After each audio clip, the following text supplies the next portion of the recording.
Hello there and good afternoon. It is Wednesday the 29th of April and we are bringing you another Iran War question and answer session with Professor Michael Clarke. Professor Clarke, thanks very much for being with us. 61 days now of this war. Thank you all for your questions, as always. As we're going along, if anything occurs to you that you want to ask, you can submit them in the normal way in the YouTube chat or contact us on our website and we'll try and get Michael to answer them. Michael, I think it's always good to start these with a little sort of briefing from you before we get to the viewers' questions as where you think we are. Obviously, we're into the ceasefire. I genuinely lose count as to which sort of day we're on of this ceasefire and when Trump sort of set his deadlines for. So why don't you give us sort of a little bit of a sit rep well, as to where you think we are? The sixth, there were 6 deadlines, all of which passed one way or another. First of all, it was 24 hours and 48 hours, then a week and 2 weeks. So we passed the 6th one, and then the 7th one was without a date. He said, well, we'll continue with the ceasefire until the Iranians can come up with a decent proposal, and that was over a week ago. So here we are on day 61. At the moment, there's a standoff. So both sides are as a standoff over what happens to the Strait of Hormuz, and as and when they will come together directly via the Pakistanis or whoever to talk about some sort of agreement. But there's not much chance of that in the next few days. And I don't think there will be, to be honest, while the royal visit is ongoing in the United States. Really? President Trump really wants this to go well, and it's gone fairly well so far, I think. There's 2 more days of it yet. And so I don't think Trump will turn his attention to Iran in any serious way until the visit is over, which will be Friday morning. And I suspect that then over the weekend we'll get some more movement and we'll see whether there's a possibility of Pakistan brokered talks sometime next week. But until then, the whole thing is on hold. Hormuz straits are closed, except closed only in a manner of speaking. I've been checking out. I mean, there's about 8 or 10 vessels going backwards and forwards on a day-by-day basis, all particular cases. And while that is happening, the war in Lebanon, which is a war within a war, that is ramping up because both Israel and Hezbollah are using this hiatus to attack each other as hard as they can and achieve their own objective. And that Lebanon part of the war will, I think, continue to increase in violence until the point comes where the Iranians and the Americans are sitting down more or less together, say in Islamabad. And then, to prevent Lebanon being a spoiler in those talks, the violence will go down for a while. But that's a separate war pursued by 2 antagonists who are not prepared to give up. No. And you mentioned Friday. Friday is a key date, potentially. We were talking about this before. When you tell the guys what happened on Friday, because it does feel underreported. It is. Yeah, I mean, on Friday, President Trump has to go to Congress. According to the 1973 War Powers Act, which is introduced after the Vietnam War, particularly, specifically with this sort of case in mind, he has to go to Congress after 60 days of operations and get congressional approval. That's because he started this war as on executive orders, no congressional approval. So Congress or the War Powers Act allows a president to do that for 60 days, after which he or she has to go to Congress to get their approval, and that 60 days is up on Friday. Now, it can be extended by another 30 days with congressional agreement that the president doesn't have to make a full declaration for another 30 days, and that's possible. Or he has to get congressional approval for what he's done and what he proposes to do. Now, at the very least, that could be embarrassing for the president. And Barack Obama was in that situation over Libya in 2011. Right. And he ignored it in 2011. And the grounds upon which he ignored it, and he got away with it, actually, he said, look, the operations we're involved in Libya are not warlike operations. We're involved in an enforcement operation with air power. We're not actually fighting the Libyans, which is true. They weren't. They were bombing sites on the ground. They were preventing Gaddafi and Saif, Gaddafi's son, from massacring people in Benghazi, which is what it was all about at the time. And Obama was able to argue this isn't actually warlike actions. We're using the military for something else. Now that was. Did you argue it in front of Congress? Though? Did he actually go and make his case? No, he didn't. He just said I don't need to. The War Powers Act doesn't apply, and he got away with it. I think probably wrongly. I don't think Trump could do that. He might try, but I don't think he would succeed if he did, because clearly the United States has been fighting the Iranians. They have lost people. They've lost aircraft. they've taken some hits as well as dished out 21,000 of them, according to the targets set that the Americans and the Israelis between them have hit. So I'm not sure that argument would apply, but we'll see what happens. On Friday, his deadline is up, and the Democrats in Congress will certainly not let him forget it. So it'll be an interesting day to see what happens then and over the weekend as the White House then grapples with the 1973 War Powers Act. And I urge, if people are interested out there, just Google it. Just have a look at the 1973 War Powers Act and see what you think. Yeah, well, Friday as well, as you mentioned, the King will be going, so they'll be focused more on what's happening in the US. And on that 1973 War Powers Act, I've just got in front of me here a very good article from the New York Times and an opinion piece about the War Powers Act. And it sort of lists some of the moments, and some of it talks about the Obama case as well from 2011 as well, which will give 2011, that was when it was. Everyone a good sort of summary. And it's always happens with Trump. There's always something. There's always like a little deadline you've got to sort of focus on, and we've got one coming Friday now, potentially. Where this man lives his life on deadlines, most of which pass for one reason or another. I think it's the TV in him. I think there's something about the TV executive in him that he likes sort of having people waiting for something, the next episode where we're going to get to, sort of like a box set type. He has thing. a sense of drama. Absolutely does. Absolutely does. All right, let's crack on with the questions then, Michael, if we can. First one is here from Dale, and it's about what's going on inside Iran. Dale asks, is the Iranian government really in a state of collapse and as fractured as Trump has suggested? No. There are divisions. There's a group called the Padari, who are both a parliamentary faction and a sort of a group of thinkers and political activists. And the Padari group of people represent a strain within the IRGC, within the Islamic Revolutionary Guard Corps, who are rejectionists. They don't like the idea of negotiating at all with the United States.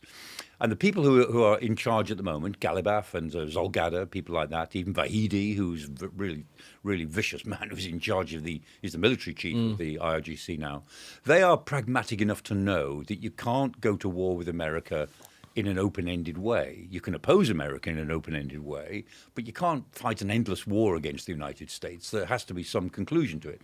So they are, in a sense, more pragmatic, but they're looking for an advantageous way out. Some of the Padari characters, Nabarian, for instance, he is absolutely a rejectionist. Nabavian, his name is. Absolute rejectionist, and they just believe any kind of offer of anything. They just believe that Iran has existed for 5,000 years. The United States has existed for 250. What's the problem? We'll still be here, in 1,000 years' time, which is a rather foolish way of looking at modern politics. So there is a debate, and partly the debate is driven by the fact that Mojtada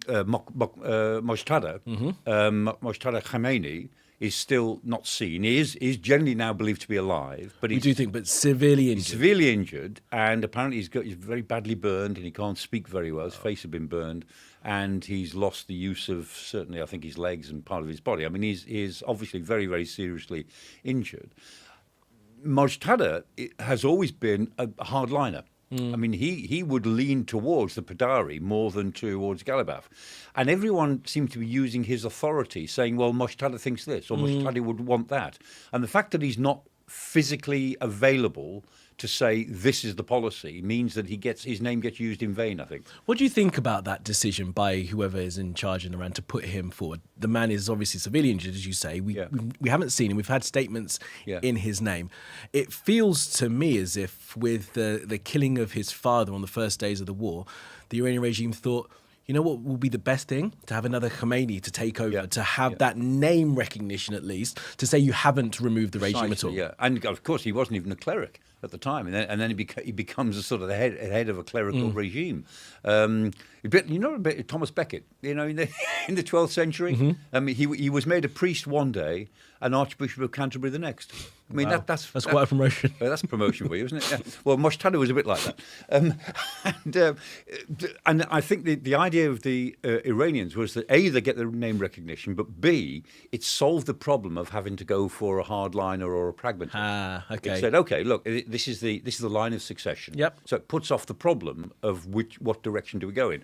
So undoubtedly there are differences, but to say that the Iranian regime is incoherent is just not true. Their negotiating group, of course, they talk about things, they disagree, but they have a strategic vision, which you can see, which they have a better, or at least a clearer strategic vision than the United States has. You know, as observers, we can see what the Iranians are trying to do. Whether they'll succeed or not, we don't know.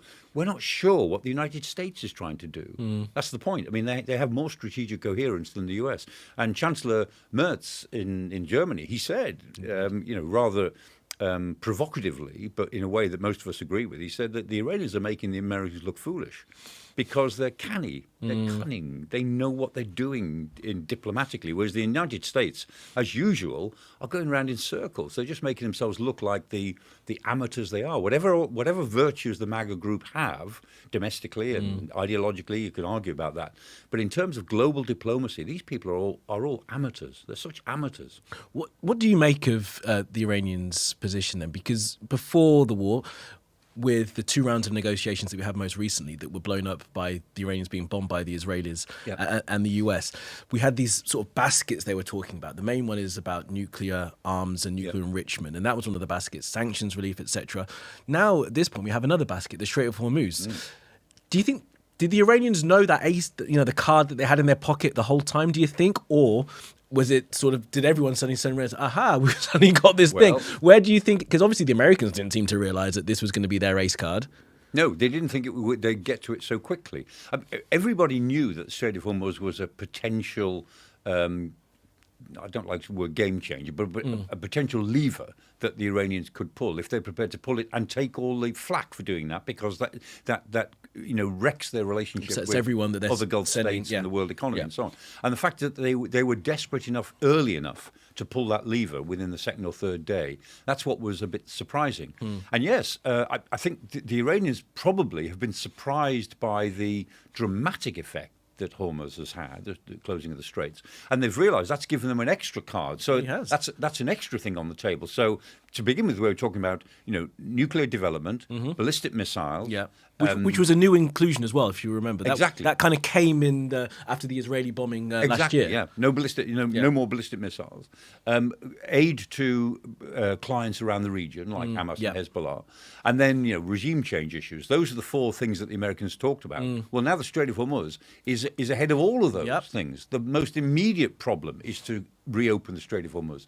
And so the Iranians know that's a terrifically powerful card. And even if they open the Strait of Hormuz in some agreement, they know they can close it again very easily. That's the whole point.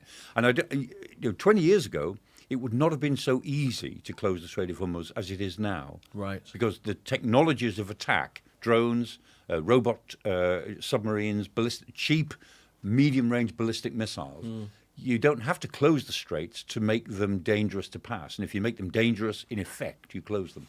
Absolutely. Okay. Let's move on to a question here from Black Ace, who says they value opinion greatly, as we all do, Michael. I love these ones.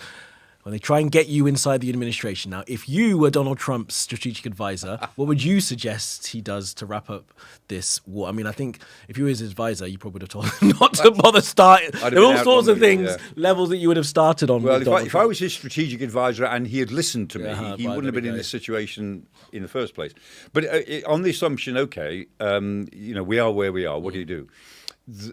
My advice to the president would be, you know, Mr. President, we're going to have to get out of this as quickly as possible before it damages not just the November midterm elections irreparably, but it damages your legacy in history.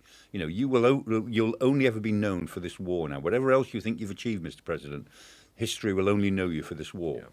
So, unless you can win it decisively, and believe me, you can't, you've got to get out of it on honourable terms, which show that it was somehow worth it. And that means that you've got to move towards some sort of nuclear deal with the Iranians, which gives you the possibility of talking at them in order to restrict their nuclear ambitions. So you're going to have to allow them to have a civilian nuclear program, but you can find ways of tightening up all of the breakout possibilities they may have, breaking out into nuclear weapons. You can tighten that up, and that's a process you're never going to achieve it in one deal. Certainly not over a weekend in Islamabad, but you can start a process where you talk about it for the rest of your administration, and you tighten it and tighten it and tighten it, and you build international support for it, because most people in the world don't want the Iranians to get a nuclear weapon, so you build on that international support, and you extricate yourself from this war with an interpretation which says this is better than the deal we had in 2015. In truth, Mr. President, I'm not sure it would be. But you're a master communicator. You can make it look like anything. And if you can get a deal which is a bit like the 2015 deal, I trust you, Mr. President, you can make it look great. The flattery is That's important. the best I could do. Yeah, the flattery would be really good. You appreciate the flattery. You lay it on really thick. I wonder if he was advised that, and he thought that might be a course of action to take. I wonder what the Iranians, how they would react to it, because that would be seen for me if I was sitting in Tehran as instantly that he's blinked. He's now seen, because he said no nuclear material. You can't have anything like even a civilian program. As soon as he starts to suggest that, I realise I've got the upper hand on this. Yeah. Now again, if I was advising Mostada, and I would say, your divinity. What's the right honorific? We mustn't overplay our hand. In the past, we the Iranians, we've overplayed our hand, and it hasn't done us any good. I mean, look at where we are now. I mean, we may think tactically we're in the ascendant with Washington, but look at where we are in terms of our economy. Look at where we are in terms of our public support within 80% of our population. Something like 70 million people want us out, and only literally, maybe 10 million of our population support us. Maybe, only just about that. So, my advice, Mostada, is that we have got to be mature about this. We've got to go back to an arrangement that looks a bit like 2015, and we can stick to it. And we will have a civilian program. But believe me, the damage that we've sustained since the 7th of October 2023 is such that we've got to rethink our security. We can't go back to where we were. So let's think about a different regional role. We will survive. The revolution will carry on, but it will have to be a different revolution. And we've got to get the Americans off our backs. And to do that, we've got to it's no good going for revenge. And in the past, we've gone for revenge and we've overstated it, we've overplayed it. Let's be clever this time. And in that respect, Mostada, I would listen to Pezeshkian. I would listen to Pezeshkian and Arachi. I know you don't like them. Pezeshkian was killed. Pezeshkian, the president, and Arachi, the foreign minister. You don't like either of them. But actually, they've got good things to say. And I think that's the direction we've probably got to go in, Mr. Supreme Leader. Oh, Supreme One. I mean, to have you in the room, Michael, would be really useful, I think, for both sides. Yeah. We find ourselves, I guess, at this really, really difficult point because neither side wants to be seen to be the one that is backing down in it anyway. I guess they have within both countries sort of domestic issues that they need to face forward. I think it's what you said as well. The best sort of deal, Kamali, is always the deal where both sides think they've won. Right. And they can spin it to their own constituencies as a victory, and the rest of the world thinks, well, that's a good idea. Yeah. If they both feel that they've won, whatever happens 5 years down the line, when one of them clearly has and one hasn't, or things have gone differently, that's a different issue to deal with. But to get out of the situation which we're in now, and everybody wants this war to finish, everybody is losing from it, apart from the Russians, and even the Israelis are not now doing as well out of it as they thought they did. But apart from them, everybody wants this war to finish. So if both sides think that they could win out of it, then that's a good deal. I think it's interesting what you said as well about the revolution surviving, because I think that's quite important, isn't it? That that is the government that is in Iran came about as part of a revolution that changed the political structure within that country in 1979, and for that to continue, not only does that Donald Trump's rhetoric about regime change has completely blown out the water, but the Israelis as well, because of course parts of that regime, parts of that revolution do not want to see Israel as a country that exists in the region. Exactly. No, and that's the case. The revolution, will want to carry on. And as I say, if I was advising them, I said the best way to keep our revolution on the road is to wind our necks in a bit and rethink and refocus on what it is we want to do. I mean, I have to say, as you and I have discussed before, I think there will be a reckoning. There will be a reckoning between the vast majority of the Iranian population and this group of revolutionary leaders. And that reckoning will come. But when it comes, and it might be months or years down the road, I think it'll be very violent now as a result of this war. It will be violent, but there will be a reckoning. Interesting. We've had a question come in from the YouTube live chat. Thank you very much for this. It's a geek from Yorkshire. Brilliant. Question. Will the global energy and food shock cause other wars around the world, potentially? Good point. Very good point. It certainly stresses other tensions. So you can look at, say, East Africa. Yep. A lot of tensions in East Africa, in Somalia, which is fractured into three more or less, and in Sudan, South Sudan, Ethiopia. Yes, I don't think the fallout from the war will directly create wars that you can point to, but it will certainly increase tensions elsewhere, particularly in the global south, because the global south suffers more than anyone else. We tend to concentrate on, the price of oil and what it's doing to our petrol prices, but for the global south, it's about food. Yep. It's, lack of fertilizer, and the increase in the cost of oil means that the increase in cost of processing food and transporting food is such that the UN estimated that if the war finishes today, that 35 million more people will be in food distress. Right. As things stand. Yep. And that's baked into what's going to happen in the next 6 months as crops are not planted or they're not fertilized properly when they're planted. And there's a food crisis coming in the autumn. That's if the war stops now. So, yes, it's a really good question that very often these sorts of global disruptions create knock-on effects. Yeah.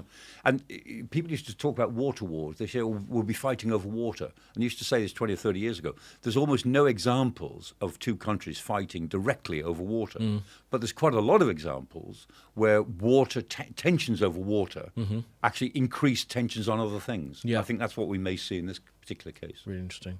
Thank you for that question, Geek. We much appreciate that. So we've touched a little bit on the nuclear issue. You mentioned what Friedrich Merz had to say yesterday. Donald Trump again has said that Iran can't have a nuclear weapon; it would hold the world hostage. So Steve is asking, how feasible would it be for the US to launch a military operation to seize the enriched uranium, some 400 and something kilos of it, that we think, from Iran, and what might such an operation entail? And before you answer that, let's just go back a little bit to those pilots who went missing and the sort of slight conspiracy theory around F-15 pilots, why they were on the ground so long and what they were doing, because there was the rumor, and you actually didn't knock it down immediately, which I expected you to do, that they were there potentially as part of some subterfuge to try and find the uranium. 25 miles southwest of Isfahan. And it is believed that maybe this enriched uranium is under the rubble at Isfahan, and the shooting down of the F-15, I think, is absolutely genuine. Inside information now has come out that Trump was wild about the fact that an F-15 had been shot down. Looks as if it might have flown from Mildenhall. Really? It might have come from the UK. It was on a long trip, long mission. Yeah. But apparently he was wild. Literally so angry and shouting, they said, in the White House when he heard about this, that an aircraft had come down. And I don't think that's miscommunication. So I don't think this was a setup in order to get people on the boots on the ground. However, as we said, an awful lot of people seem to go in to rescue those two pilots, and possibly it would seem plausible. Perhaps there was some sort of recce going on to see what the situation was around Isfahan. But it's not clear that this 400 odd kilos is all at Isfahan under the rubble. It may have been transferred before the war began to Fordo and Natanz, the other two main sites, particularly in Natanz, and even into Pickaxe Mountain, which is another facility near Natanz, just northwest of Natanz, that was excavated before the war began and was very, very deep. And so it's not clear that this 400 odd kilos is all in one place. It might have been split into two or three. And even if it is part of it or all of it is in one place, what would be required? A special force operation would need to hold the ground for quite a long time for other specialists to come in and drill down and get it. It's extraordinarily difficult, right? It sounds, this is more than an Indiana Jones movie, I think we're talking about. And given that any operation the Iranians would know about and would clearly be closing in on any special forces, they in one sense, they'd love a firefight against special forces because they'd create some casualties. And, of course, that's what makes it virtually impossible for the Americans to imagine. I think they've looked at it. I think, in looking at all options, the US planned for, could we do it, what would it take? And I think they put it to the president. And I'm sure they would have said to him, Mr. President, we've got whatever it is, 70% confidence we could do it. They'd have a plan that someone would have worked it out. Let's say, I'm guessing, let's say we're 70% confident it would work, but only 70%, we're not 95%. And we would estimate, 30% likelihood of casualties, possibly lots of casualties. And I think at that point, the president's going to back off. Something that occurred to me when answering that question. What are the Iranians?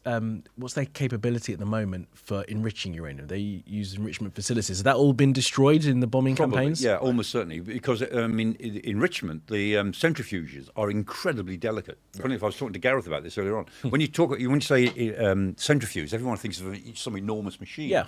Well, it's an enormous hall, and it's full of literally tens of thousands of drums. So imagine a film, a can of film. Yep. Sort of as in the old film days. Imagine tens of thousands of drums, a bit like that, all spinning really, really fast. And what it is that natural uranium is uranium-238, and only 0.7% of uranium is uranium-235, which is the bit you need to actually generate power. And so that uranium-238 has got to be enriched from 0.7% to 3.4, 3.5% before you can burn it in a power station. And then you've got to keep going up to 90%, by which time it's bomb grade. But the enrichment process is incredibly delicate because you've got the idea is that the drums spin and the heavier elements of the 235 go to the outside of the drum. Wow. And as it spins, they're then siphoned off into the next drum. And that spins, spinning. and again, the heavier bits go to the outside.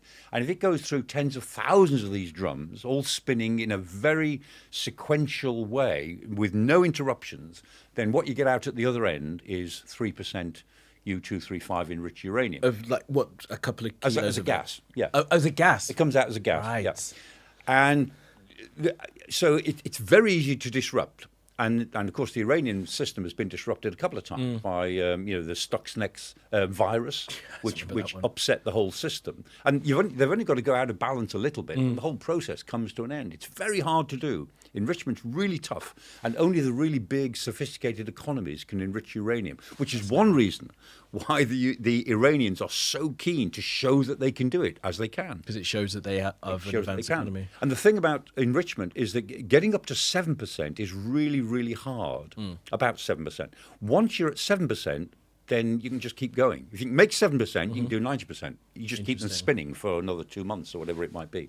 So there was some sort of truth in the fact that, because they're at 60, they can get to 90 get to 90 quick. very quickly. Right. If they could put that 60 into a centrifuge, then they'll get it up to 90 in a couple of weeks.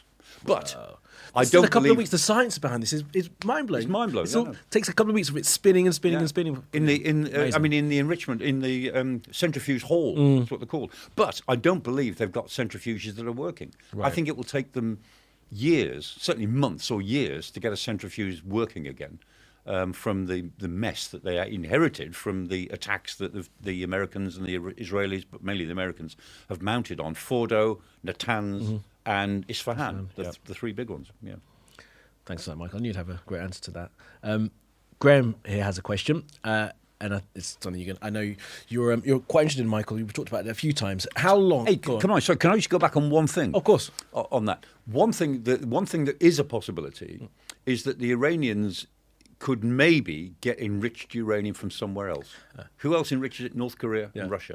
Well, it was in the back of my mind, but I wasn't sure if you wanted to So if dwell they on that can't for a enrich bit their longer. own, is it possible that they could be given smuggled enriched uranium? Because they've got the rest. If they've got the enrichment, they've got most of the rest to make some sort of device or warhead, maybe. So go on, since we're into it now, so what's the process then? So they get some more enriched uranium, or they get the enriched uranium up to 90%, and then you mount it into a warhead, into a missile? Well, you've got to find a way of triggering it, and so you can create a device which can create an explosion in the desert on a big tower.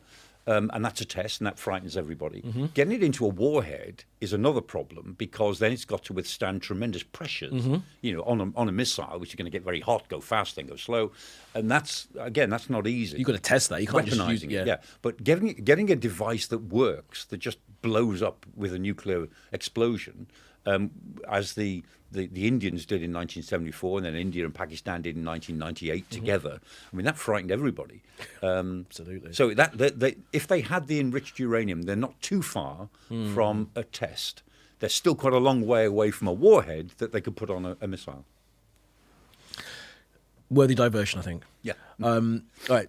Question here from Graham, and it's about US readiness and how long the Navy can maintain. How long can they stay deployed at this current level in the region? Well, at the current level, probably not too long because the level is very high at the moment. They've got 3 carrier battle groups there and 2 marine expeditionary units, with the assault ships and all the things that go with Are it. both the MEUs now in? Yeah, the 31st situ? and the 11th, And the 11th, both there. Now, the 31st has been there for a little while. That's the Tripoli, and that's already been used in counter ship operations in the blockade. Yep. And the 11th, based on the USS Boxer, arrived, I think, last weekend, and that's now in place. So, and these are assault ships with their landing platform docks that go with them, which are these ships that just are literally docks, and they can send all the landing craft that you see in war films. They can just send them back and forth and back and forth. People don't have to climb down the side on rope ladders anymore to get into them. They just get into them inside the ship, and James Bond style, the doors open and it sails out the back of the ship. Wow. So they've got those there in place. They could keep a blockade going for a long time. I mean, they kept blockades of Cuba for many, many years, and the blockade of Venezuela is still going on in effect. And it started, last November. You keep them there by rotating. So the USS Ford must be desperate to get home. The USS Ford, I think it passed its 310th to 311th day at sea. Wow.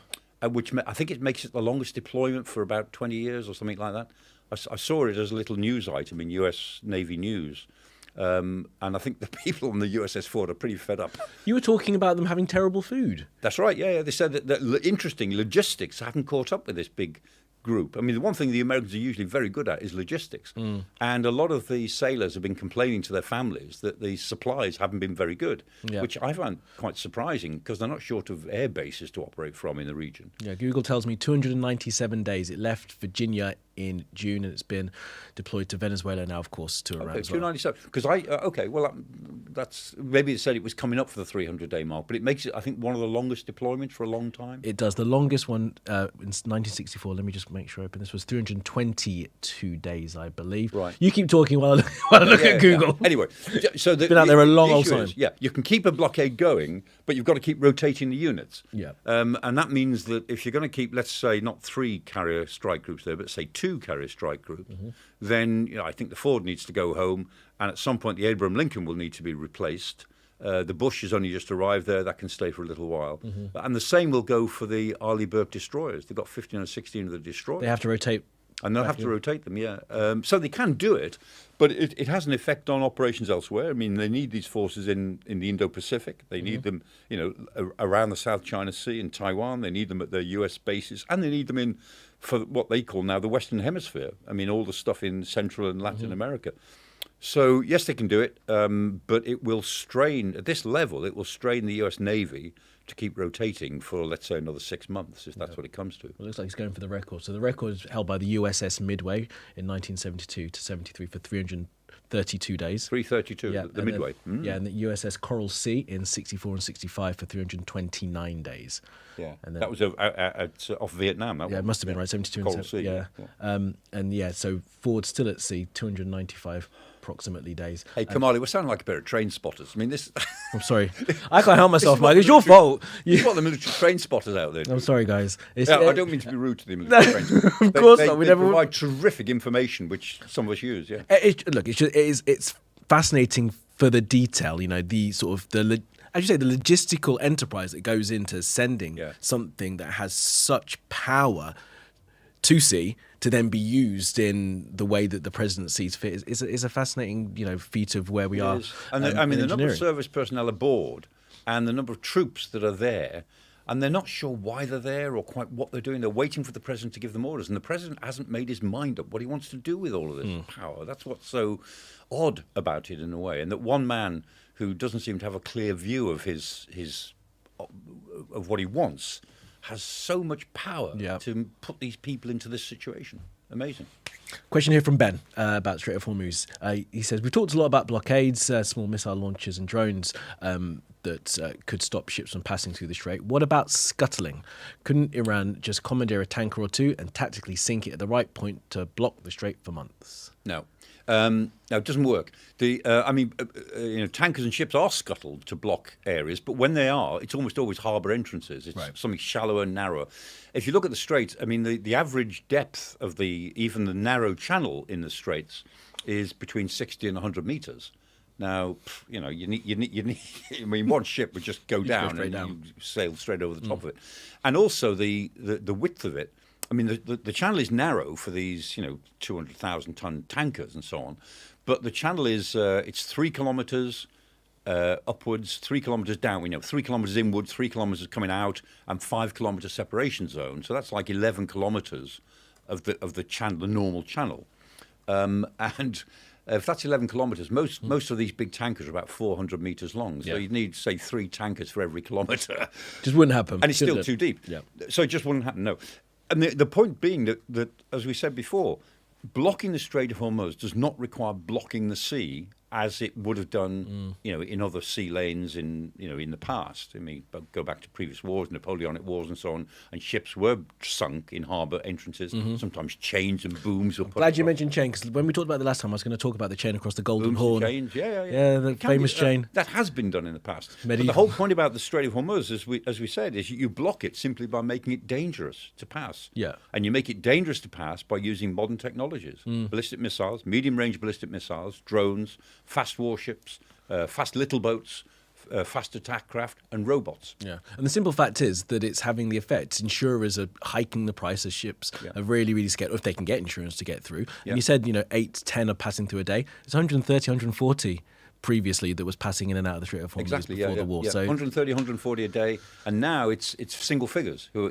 Some are going in and out, interestingly, for different reasons, interestingly. The US hasn't yet intercepted an oil shipment going to China on a Chinese ship. I wonder why. They won't. They haven't. I don't think they will intercept any Chinese ship. Hey, when's his trip to China? Isn't that coming up as well? Mid-May. Not set yet, but mid-May. They haven't finalised the date. It might What go a back again. surprise. Might You'd still go think back. so. Incredible. Okay, question here now from Trumpet. Why hasn't Trump attacked North Korea? They have nukes, led by a despot, and are far more dangerous than Iran. In Trumpet's Very good question. I haven't talked about this, but I mean, it is the case. The North Koreans have a missile called the Hwasong-14. And I've been taking an interest in the Hwasong-14 for a couple of years because the Hwasong-14 can reach most of the United States. It can reach it can reach all of Britain. Reaches London. And again, if you look at a map, if you look at a globe as opposed to a flat map, you can see why. If you do a sort of a radius circle for the Hwasong-14 from North Korea, then it includes London.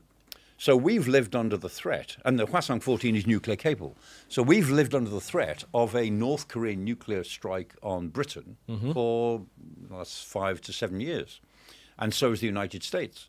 And the North Korean regime is led by a family who are, frankly, insane and are brutal. I mean, we laugh at Kim Jong-un because he seems comically insane. But I mean, the brutality of that regime is astonishing, and it doesn't get a lot of reporting outside. You can't get in. It's Hermit Kingdom. Outside of Asia, the Hermit Kingdom.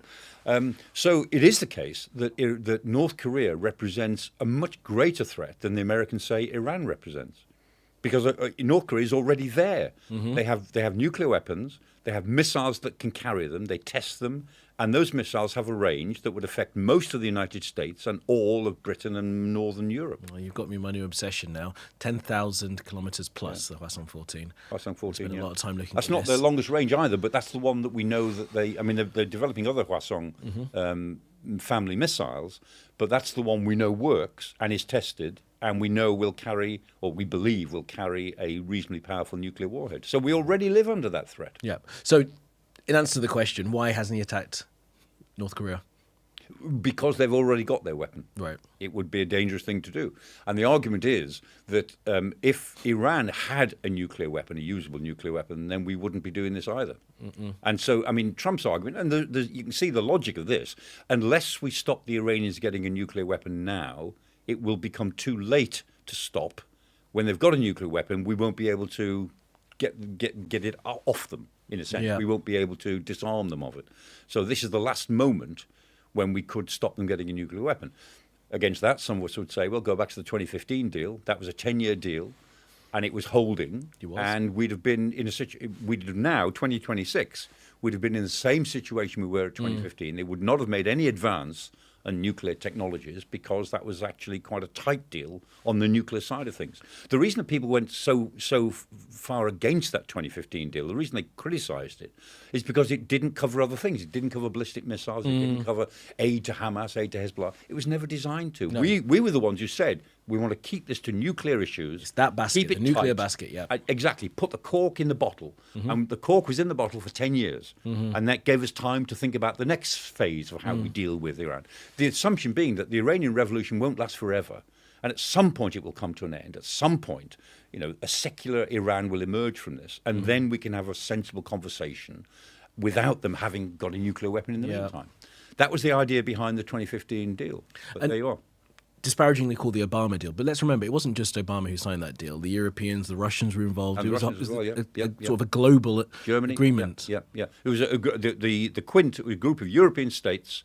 The EU was involved, and and the United States. And I say the Russians were quite helpful. They weren't particularly bothered one way or another, but they thought it was useful to be helpful. Remember, we're talking about 2015 here, when Russia, on the back of the 2014 attack on Crimea, the Russians wanted to show that they weren't all evil, that they did have. Well, they were supporting Assad in Syria by this point, weren't they? Quite heavily. International cooperation. Yeah. I mean, they were playing the sort of games that we've now seen, but it suited them at the time to say, yeah, we'll help you with the Iranians. We'll be part of that. Incredible. They didn't mind whether the Iranians got a nuclear weapon or not, to be honest. We could probably do a whole podcast on that, but we're not going to. We're going to wrap up here with a final question from Ward Ludbrook, who asks, it's back to the Hezbollah and Lebanon. Is Hezbollah actually in control of Lebanon? Ward says, I hear of the Lebanon army and the government, but don't see any power. And just on the violence in Lebanon at the moment, there were strikes on Tuesday and Wednesday night, 14 dead in Majd al-Zoun, a Lebanese soldier killed as well. Hezbollah has been using drones as well to try and target Israeli aircraft. So as you rightly point out, it doesn't seem as if that ceasefire, although maybe not to the level it was before, but certainly the fighting has resumed. Yeah, both Hezbollah was not part of the ceasefire, and the Israelis had written into the ceasefire deal that they could attack Hezbollah if they thought they were going to be attacked. So they had a sort of get-out clause in the way the whole thing was written.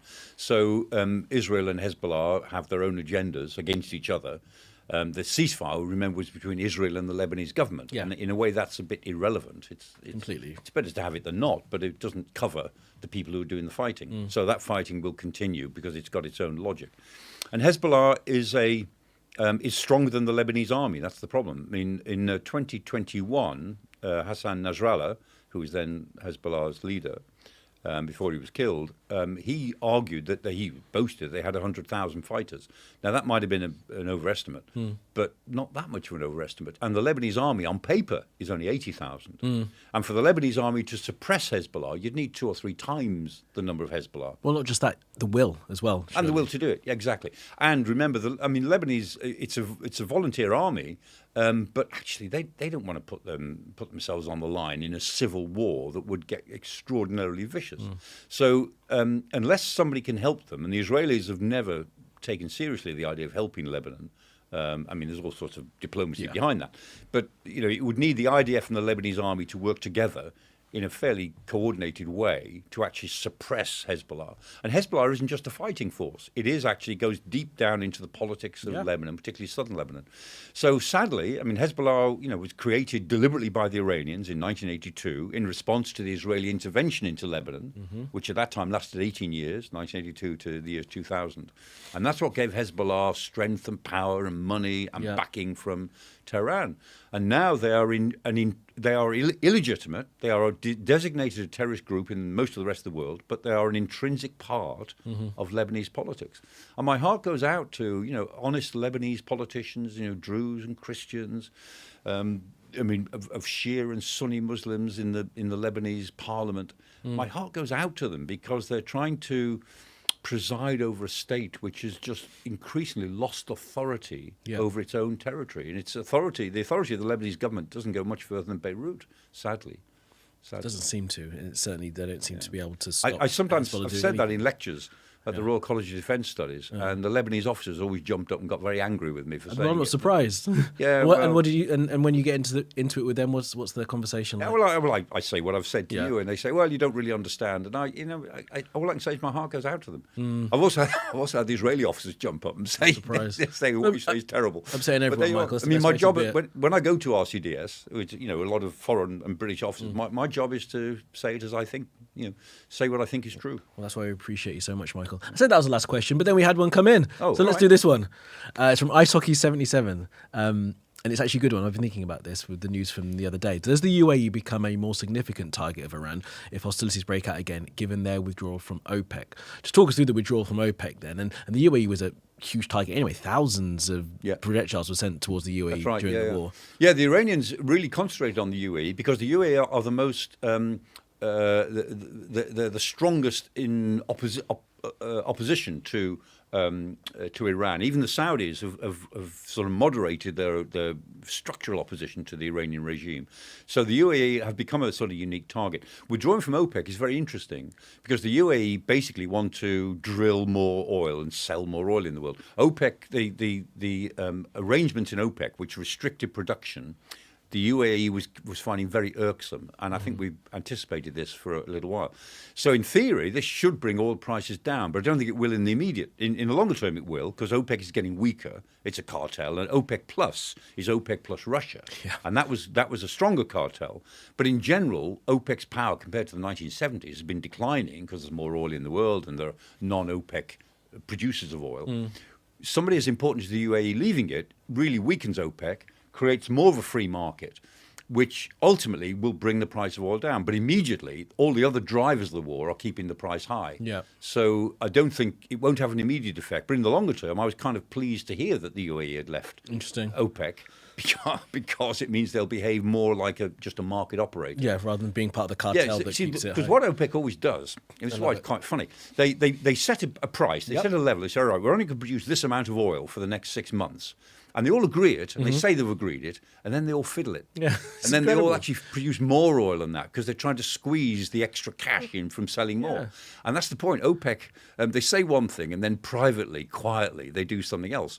And I think the UAE have decided, forget this for a lark, we'll just leave and sell as much oil as we can. It's the noun that's used is cartel. I mean, how do you expect them to behave? It's a very leaky cartel. It is. But just on the other point as well that was made there, will the UAE become more of a target if hostilities break out again? I mean, as I said, they're a pretty big target anyway. Yeah, they were anyway. I don't think the leaving OPEC will make any difference. I mean, if the Iranians go back to striking the region as hard as they can, which they might if they feel that they're under real military pressure from the United States, then I think that, again, they'll go again for the UAE. The Iranians don't want to go for Saudi to the same extent because they are thinking about the future. But they do want to go for American bases in Saudi. There's only a couple of big ones, in Sultan Air Base. They'll keep doing that.